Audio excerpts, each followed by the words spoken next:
সম্মানিত ভাইয়েরা, একজন নারী গোটা দেশকে গিল্ডি করে ফেলেছিল, গোটা দেশকে কারাগারে পরিণত করেছিল, যেমনটা ফেরাউন করেছে। আল্লাহ রব্বুল আলামিন বলেন ওর বিদায়ে কেউ কান্না করে নাই, কান্নার কোনো পরিবেশও ছিল না। তা কান্না করে নাই, করেছে কি? আল্লাহ রব্বুল আলামিন তার জবাবে বলছেন অন্য আয়াতে, ফাকুতিআ দাবিরুল কওমিল্লাযীনা যালামু ওয়ালহামদুলিল্লাহি রাব্বিল আলামিন। সবাই যখন শুনল ফেরাউন লোহিত সাগরে সে এবং তার প্রেতাত্মা সবগুলো সলিল সমাধি হয়ে গেছে, তখন এই খবর শুনে কেউ কান্না করে নাই, কান্নার পরিবেশও নাই, ইন্না লিল্লাহ কেউ পড়ে নাই, সবাই বলছে আলহামদুলিল্লাহি রাব্বিল আলামিন। আপনারা কি পড়ছিলেন, ইন্না লিল্লাহ না আলহামদুলিল্লাহ? যারা আলহামদুলিল্লাহ পড়ছেন তারা একটু হাত উঁচু করেন তো দেখি। আল্লাহ, সব আলহামদুলিল্লাহর গুরু, আলহামদুলিল্লাহ, গোটা জাতি মুক্তি পেয়েছে। আমার ভাইয়েরা, সূরা কসস থেকে কথা বলছি, 88টি আয়াত, 9টি রুকু, মক্কায় অবতীর্ণ শেষ সূরা। মক্কা থেকে নবীজি মদিনায় হিজরত করছেন। সুবহানাল্লাহ। আলোচনা বুঝতেছেন আপনারা? আসলে আমি তো এই অঞ্চলে নতুন, অনেক সময় না বোঝার কারণে দেখা যায় যে আমি চিল্লাই মানে আর শ্রোতারা কিছু বুঝছেন। আসলে সব বোঝা যাচ্ছে তো? আলহামদুলিল্লাহ। রাসূল সাল্লাল্লাহু আলাইহি ওয়াসাল্লামকে আল্লাহ তাআলা বললেন, নবী তুমি এখন হিজরত করো। এর আগে আবিসিনিয়ায় আল্লাহর নবী 17 জনকে পাঠিয়েছেন জাফর বিন আবু তালিবের নেতৃত্বে। মদিনায় কিছু লোককে আগে পাঠিয়ে দিয়েছেন 23 জনকে। এবার আল্লাহ বললেন, নবী তুমিও হিজরত করো। সুবহানাল্লাহ। নবীজি আবু বকর রাদিয়াল্লাহু তাআলা আনহুকে সাথে করে চলে যাচ্ছেন মদিনায়। মক্কা এবং মদিনার মধ্যবর্তী একটি জায়গার নাম জোহফা। জোহফা নামক জায়গায় যখন নবী হাজির হলেন, তখন নবীর প্রচন্ড ক্লান্তি এসে গেছে। নবী বললেন, আবু বকর আমাকে একটু বিশ্রামের ব্যবস্থা করো। উট দুইটাকে বেঁধে আবু বকর রাদিয়াল্লাহু তাআলা আনহু বসে পা দুইটা বিছিয়ে দিলেন। বিশ্ব নবী সাল্লাল্লাহু আলাইহি ওয়াসাল্লাম ক্লান্ত শরীর, একদিকে জন্মভূমি থেকে চলে যেতে হচ্ছে মনের সঠিক অবস্থানে আল্লাহর হুকুম পালনের জন্য। নবীজি সাল্লাল্লাহু আলাইহি ওয়াসাল্লামের চোখ বেয়ে বেয়ে দরদর করে পানি ঝরছে। আবু বকর রাদিয়াল্লাহু তাআলা আনহু দেখতে পেলেন যে চোখের কোনা বেয়ে পানি হযরতে আবু বকরের উরু পর্যন্ত ভিজে যাচ্ছে। উপর হয়ে চুমু খেয়ে বলছি, ইয়া রাসূলুল্লাহ আফিলি, আমাকে মাফ করে দিবেন, আমার মা বাবা আপনার জন্য কোরবান হোক। ইয়া রাসূলুল্লাহ আমি কি দোষ করেছি, আমার কোনো আচরণে কষ্ট পেয়ে আপনি কাঁদছেন কিনা? নবী বললেন, আবু বকর বিষয়টি এরকম না, আমার মক্কার কথা মনে পড়েছে, আমার কাবা বাইতুল্লাহর কথা মনে পড়েছে, সাফা মারওয়ার কথা, জমজমের কথা, হাজরে আসওয়াদের কথা, মিজাবে রহমতের কথা, হাতিমের কথা, রুকনি ইয়ামেনের কথা, রুকনি ইরাকের কথা, মাকামে ইব্রাহিমের কথা, আরাফা মিনা মুজদালিফার কথা মনে পড়েছে, এজন্য আমি কাঁদছি। মক্কায় আমার সব, মদিনায় তো কেউ নাই, কিন্তু আল্লাহ তাআলা হুকুম করেছেন, এজন্য আমাকে চলে যেতে হচ্ছে। তবে মনে রেখো আবু বকর, এই শোক আমি সহ্য করতে না পেরেই কেবল কাঁদছি। আল্লাহ রাব্বুল আলামিন হযরতে জিবরিল আলাইহিস সালামকে পুরো সূরাটা নিয়ে নবীর কাছে পাঠিয়ে দিয়ে বলল, ইয়া রাসূলুল্লাহ আপনি চিন্তা করবেন না। আল্লাহ তাআলা বললেন, নবী গো আপনি চিন্তা করবেন না। আপনার আগে এমন একজন নবী ছিলেন যার নাম ছিল মূসা পয়গম্বর, তাকেও তার জাতির লোকেরা ফেরাউন ঘর থেকে, বাড়ি থেকে হত্যা করার ষড়যন্ত্র করে বের করে দিয়েছিল। আপনাকেও যেমন করে ওরা বের করে দিয়েছে, চিন্তা করবেন না, আমি মূসা পয়গম্বরকে যেমন করে বাড়িতে ফিরিয়ে এনেছিলাম, মিশরের রাজত্ব আপনার তার হাতে তুলে দিয়েছিলাম ফেরাউনকে পরাজিত করে, ঠিক তেমনি আপনি এখন চলে যান মদিনায়। আমি মাদায়েনে পাঠাইছিলাম হযরতে মূসাকে হিজরত করার জন্য, আপনাকে পাঠাইলাম মদিনায়। মদিনা থেকে, মাদায়েন থেকে 8 বছর পরে যেমন করে আমি মূসাকে ফিরিয়ে এনে ফেরাউনকে শেষ করে দিয়ে মিশরের প্রেসিডেন্ট বানিয়ে দিয়েছিলাম, আপনাকেও আমি আল্লাহ ঠিক 8 বছর পরে এই মক্কার মধ্যে ফিরিয়ে এনে এই ফেরাউনের উত্তরসূরিদেরকে পরাজিত করাইয়া মক্কার প্রেসিডেন্ট বানাইয়া দেব। কেন বানাবো? তার কারণ ফেরাউন যেই কাজগুলো করেছিল, আবু জেহেল সেই কাজগুলো আপনার উপরে প্রয়োগ করেছে। কথা বোঝেন নাই? ফেরাউন যেই কাজটা করেছিল বনি ইসরাইলের উপরে, ঠিক আবু জেহেল করেছে সেই অত্যাচার আপনার উপরে। তার ধারাবাহিকতায় আল্লাহ তাআলা এই সূরাটা রেখে দিলেন, সূরা তো মানসুখ হয় নাই। সেই ফেরাউন থেকে রাসূল সাল্লাল্লাহু আলাইহি ওয়াসাল্লাম পর্যন্ত, সেই মুসা থেকে নবীজি পর্যন্ত, ফেরাউন থেকে আবু জেহেল পর্যন্ত, আর আজও পর্যন্ত রয়েছে এই জমিনের বুকে মুহাম্মদুর রাসূলুল্লাহ সাল্লাল্লাহু আলাইহি ওয়াসাল্লাম এবং মুসা আলাইহিস সালামের উত্তরসূরিরা নির্যাতিত হচ্ছে, নিপীড়িত হচ্ছে। অপরদিকে ফেরাউন এবং আবু জেহেলের গোষ্ঠীরাও অত্যাচার করে। এক পর্যায়ে ওরা শেষ হয়ে যায়। তারপরে আল্লাহ যেমন করে ক্ষমতার মসনদে জাতির খাদেম হিসাবে তাদেরকে পছন্দ করতেন, আল্লাহ তাআলা একদিকে পছন্দ করেছেন মুসা পয়গম্বরকে, আর একদিকে মুহাম্মদুর রাসূলুল্লাহকে। আমার বিশ্বাস আগামীর পার্লামেন্টে আল্লাহ রাব্বুল আলামিন এই জালেমদের পরাজয়ের পরে সবচেয়ে নির্যাতিত, নিপীড়িত, অত্যাচারিত দলটাকে আল্লাহ তাআলা পার্লামেন্টে বসাইয়া কোরআনের পতাকা উড্ডীন করাইয়া দিবে। কি গল্প মনে হয়? আল্লাহর কাছে এইগুলো কোনো ব্যাপার? এখন তো পতন হয়ে গেছে, এখন পতনের পরে কারা আসবে তাদের বিষয়।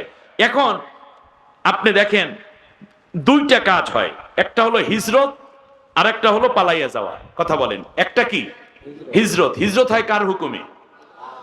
আর পালাইয়া যাওয়া হয় আল্লাহর অনুমতি ছাড়া।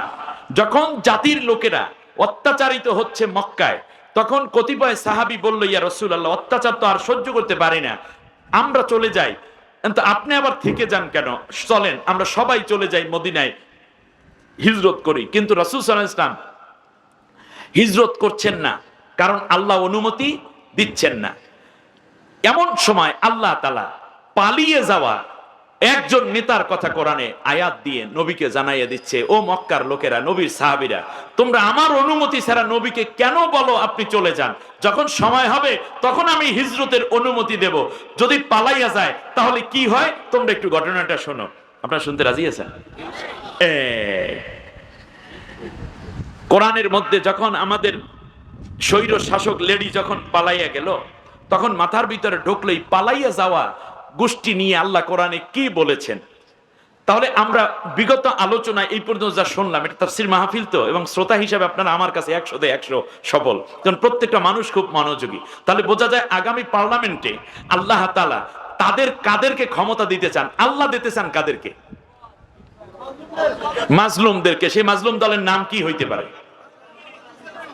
বাংলাদেশ? কোন সন্দেহ আছে মনে?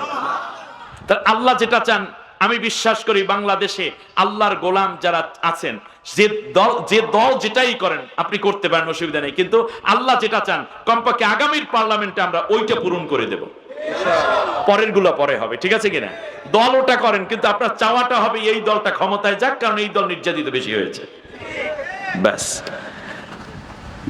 এরপরে আরেকটু এটার সাথে যোগ করে রাখি, আল্লাহ তাআলা ওই দলের আরো কিছু বৈশিষ্ট্য বলেছেন। যেমন আল্লাহ তাআলা বলছেন, মিনাল মুমিনিনা রিজালুন সাদাকু মা আহাদুল্লাহ আলাইহি ফামিনহুম মান কাদা নাহবাহু ওয়া মিনহুম মান ইয়ানতাদির ওয়া মা বাদদালু তাবদীলা। কার কথা? না, আমার কথা বুঝতে হবে, ভালো করে জবাব দেন। এই কথাগুলো কার?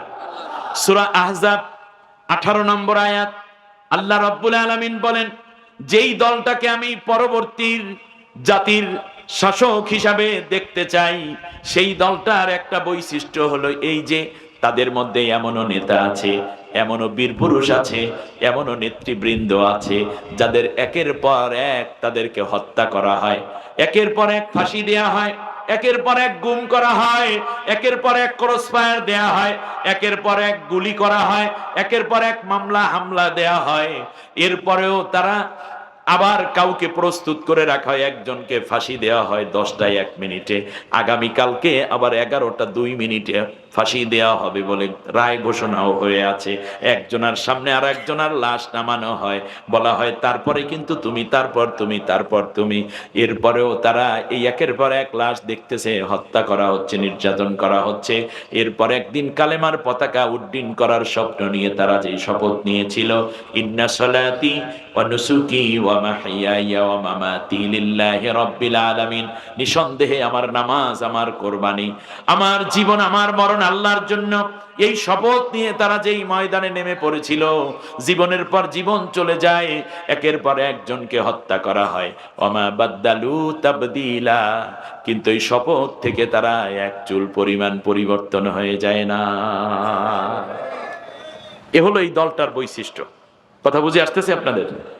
এবার আল্লাহ রাব্বুল আলামিন বলছেন, শোনো, এবার আল্লাহর নবীর একটি হাদিস বলি। আল্লাহর নবী বলেছেন, ফাত্তাবিউস সিওয়াদাল আযাম ফাইন্নাহু মান শাদ্দা শাদ্দা ফিন্নার।